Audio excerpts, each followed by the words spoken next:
Unless you've been under a rock for the past few years, you've probably heard something about Bitcoin. And if you're like a lot of people, you probably still have no idea what Bitcoin is or what it's for.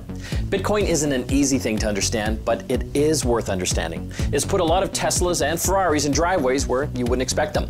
And it has some pretty big implications for how we could be doing business both online and in person over the next 10 years. Graham's our local Bitcoin nut, and he's here to shed a little light on what it is, why you'd want it, and what you can do to be a part of it.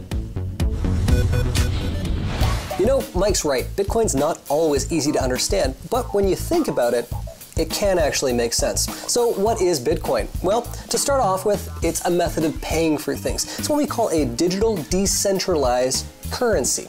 So I can pay you for something, you can pay me for something, services and goods. That's great. Now, how does that happen? Well, Bitcoin isn't just a currency, it's also the secure network where the transactions take place. When you think of buying something with Interac, you plug your card in, a signal goes through the network, it verifies your account, makes sure the money is there, and then transfers it from you to the person that you're buying things from. Bitcoin's very much the same way. Essentially, if I have Bitcoin, I'm going to connect to you directly, and I'm going to send my Bitcoin to you. So that's one of the reasons why Bitcoin is cool. There's nobody in charge. There's no bank between you and I.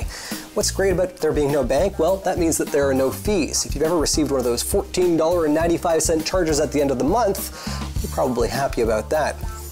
One of the great things about Bitcoin as well, instant transfers. They're very, very fast. So if I send you something from my mobile phone, it can appear on your mobile phone fairly quickly. So that's a good feature as well. So how do you get Bitcoin? Well, you might have heard of Bitcoin mining. The searches for Bitcoin mining and how to get Bitcoin have been off the charts for the last few years. By mining into the blockchain, you're able to find Bitcoin. It's a little like digging for gold. So what is the blockchain? Well, it's the network through which all Bitcoin transactions take place. When you mine into it, you're actually securing those transactions and authenticating them between person to person.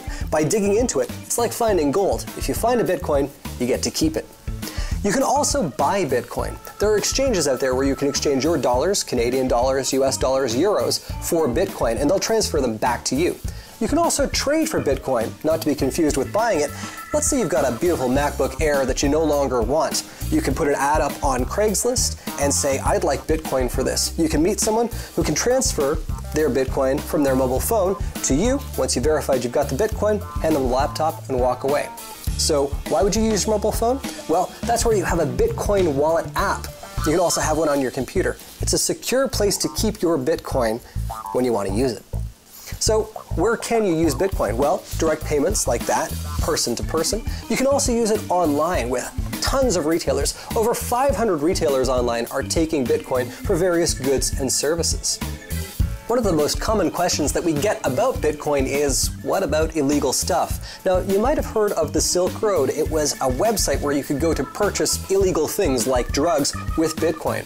Now, illegal activity takes place just about everywhere, and Bitcoin, being a lot like cash, with anonymous transfers, can be a great way of going about doing illegal things. Here's one thing that I would say to that, though. Billions of dollars are laundered every year in cash.